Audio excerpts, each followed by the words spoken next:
बिस्मिल्लाहिर्रहमानिर्रहीम अल्लाहुम्मा सल्लि अला मुहम्मद व आलिहि व इतरतिहि बिअददि कुल्लि मालूमिन लक।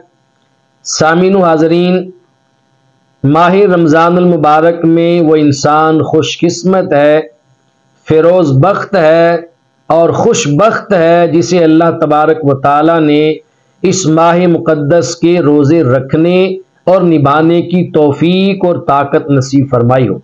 उसे अल्लाह का शुक्र अदा करते रहना चाहिए। इस दुनिया के अंदर बहुत सारे लोग ऐसे भी हैं जो रमज़ानुल मुबारक के रोज़े नहीं रख पाते।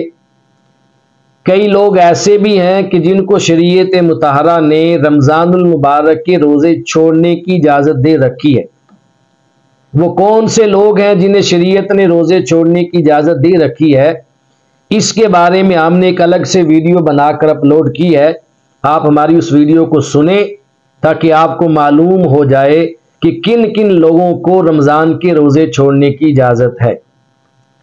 रहे वो लोग जो रोज़ा नहीं रख पाते, जो रोज़ा नहीं रख सकते, उनके लिए शरीयत मुतहरा ने फिदिया मुकर्रर फरमाया है।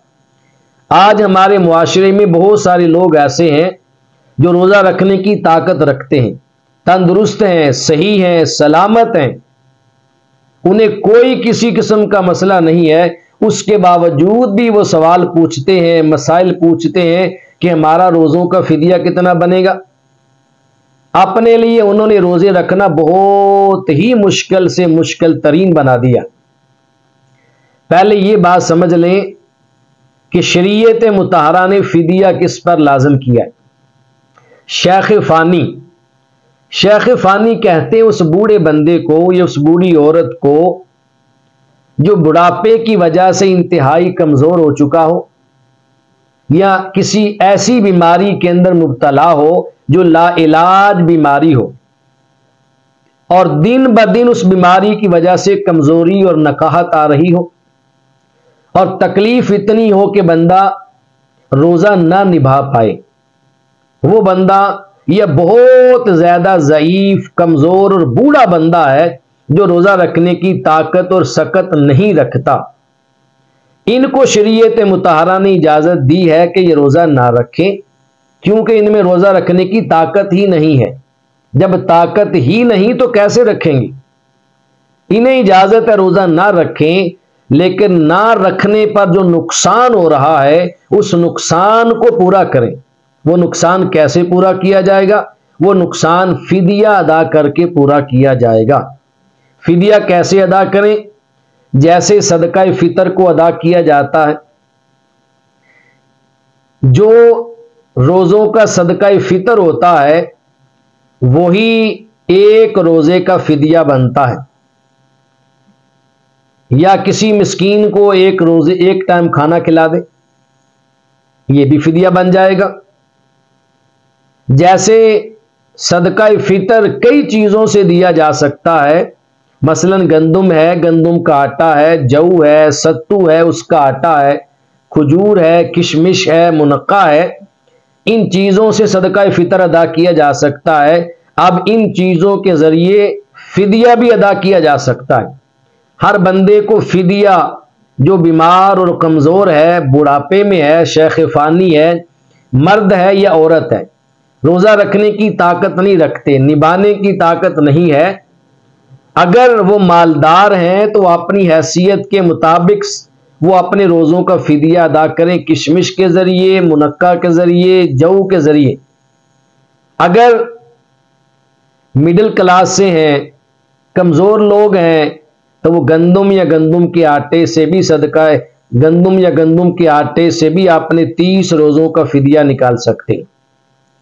अब ये जाने कि 2025 के अंदर अगर कोई कमज़ोर बंदा नकाहत और बीमारी और बुढ़ापे के बायस, ताकत और सकत ना होने के बायस रोज़े नहीं रख सकता, तो 2025 के मुताबिक उसके रोज़ों का फिदिया कितना होगा?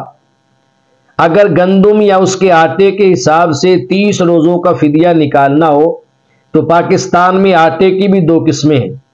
एक आटा है चक्की वाला और दूसरा आटा है सरकारी आटा, जो बाजारी आटे के नाम से मशहूर है।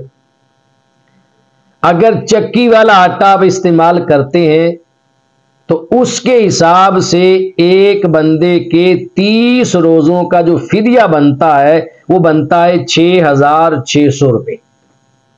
चक्की वाले आटे के हिसाब से 30 रोज़ों का फिदिया 6,600 रुपये। अगर सरकारी आटे के हिसाब से फिदिया निकालना हो तो इस तरह 30 रोज़ों का जो फिदिया है वो बनेगा 4,800 रुपये सरकारी आटे के एतबार से। अगर आप जऊ के लिहाज से अमीर हैं तो फिर जऊ या किशमिश या खजूर या मुनक्का के लिहाज से फिदिया अदा करें ताकि देने वाले को भी फायदा हो और जिसे मिल रहा है उसे भी फायदा हासिल हो जाए। अगर जऊ के हिसाब से आप 30 रोज़ों का फिदिया निकालना चाहें तो 30 रोज़ों का फिदिया जऊ के हिसाब से बनेगा 13,500 रुपये।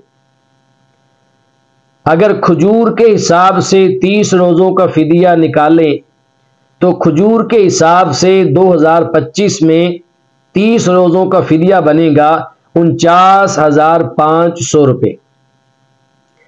अगर आप किशमिश का हिसाब लगाएं और किशमिश के हिसाब से 30 रोज़ों का फिदिया अदा करना चाहें तो किशमिश के हिसाब से 30 रोज़ों का फिदिया बनता है 75,000 रुपये। और अगर आप मुनक्का के एतबार से 30 रोज़ों का फिदिया निकालना चाहें तो मुनक्का के एतबार से 30 रोज़ों का फिदिया बनेगा एक बंदे का 1,50,000 रुपये। अब हर बंदे को अपनी हैसियत देखनी होगी। जो कमज़ोर है वो आटे के एतबार से गंदम के एतबार से निकाले, जो उससे थोड़ा अच्छा है वो जऊ के एतबार से निकाल ले, जो उससे ज़्यादा बेहतर है वो खजूर के एतबार से फिदिया और सदका फितर निकाले, और जो बंदा मालदार है, सरमायादार है, साहिब इस्तिताअत है, अगर वो अपने रोज़ों का फिदिया अदा करना चाहे तो या किशमिश से निकाल ले या खजूर से निकाल ले। अगर वो बंदा भी आटे या गंदम से निकाल ले तो अदा उसका भी हो जाएगा, लेकिन उसके लिए बेहतर ये है कि खजूर, किशमिश या मुनक्का या जऊ के ज़रिए वो उनकी कीमत के बराबर सदकाए फितर भी निकाल ले और उनकी कीमत और मिकदार के बराबर अपने 30 रोज़ों का फिदिया भी अदा करे। हमारे मुआशरे में ये आदत है कि हम कम अज़ कम चीज़ तलाश करते हैं। जो बंदा अरबपति है वो भी आटे के हिसाब से फिदिया दे रहा है या सदका फितर दे रहा है।